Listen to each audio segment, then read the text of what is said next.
A long time after God had created the world and made man and all the animals and birds, he noticed that people were no longer kind to each other and that they didn't obey God anymore.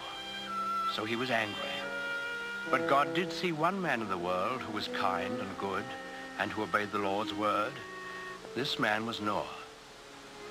So God appeared to Noah and he let him hear his voice.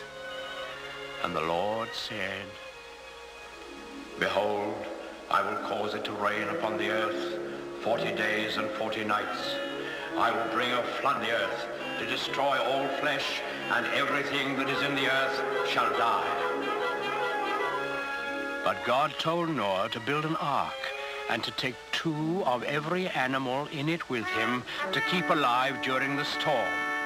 And when Noah had heard God's voice, he was grateful, and he set to work right away to build the ark. This was a great boat with many, many rooms in it. When Noah finally finished it, he went out into the fields and woods, for he had to talk to all kinds of animals and birds. He talked to the lion and the wild horses.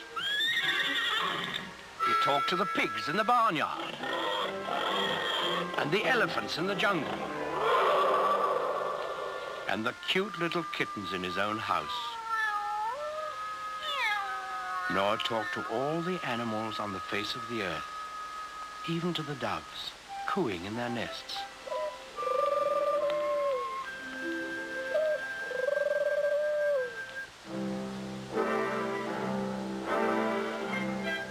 And Noah picked a mother and a father of each kind of animal and bird, and he told them to come to the ark. Well, when they were all gathered there, you can imagine what kind of a noisy crowd poor Noah had on his hands.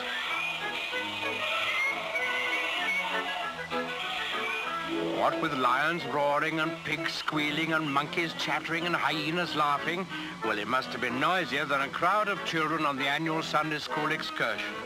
But Noah was wise and gentle, and he understood about animals, so he got them lined up in a long row, 2 by 2, and then he started them up and into the ark through the big door in the side. The bees were the last to go in, because bees have a stinger in their tails, and no animal wanted to get in line behind them. Noah stored food in the boat and then saw that his wife and his sons and their wives were safely inside. Then he shut the big door behind him and he bolted it so that no one could get. Then there was a flash of lightning and the thunder roared as it never had before. Big black clouds hid the sun so that it was almost as dark as night. And out of those clouds came the greatest rain the world has ever known.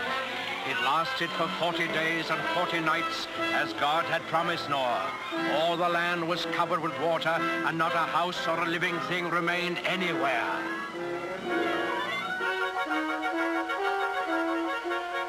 But Noah's ark floated on the surface of the waters, and he and his family and the animals who were in the ark with them were saved. On the 40th day, the rain stopped and the sun came out. The waters that had covered the earth began to flow back into the oceans and the rivers, and the ark came to rest on the peak of a mountain. But Noah wasn't quite sure that there was enough dry land for all his animals to live on. So he took one of the doves and let it fly out of the window. In a little while, it came back, and in its beak, the dove carried the branch of an olive tree. Noah knew that this must be a sign from God that he had restored quiet and peace to the world. So he opened the door of the ark, and he and his family and all the animals came out on the dry land, and they praised God and thanked him. Then the Lord appeared again to Noah. He promised him that he would never again send a flood to destroy the earth. And he sealed that promise with a beautiful symbol, which he set in the sky for all of us to see.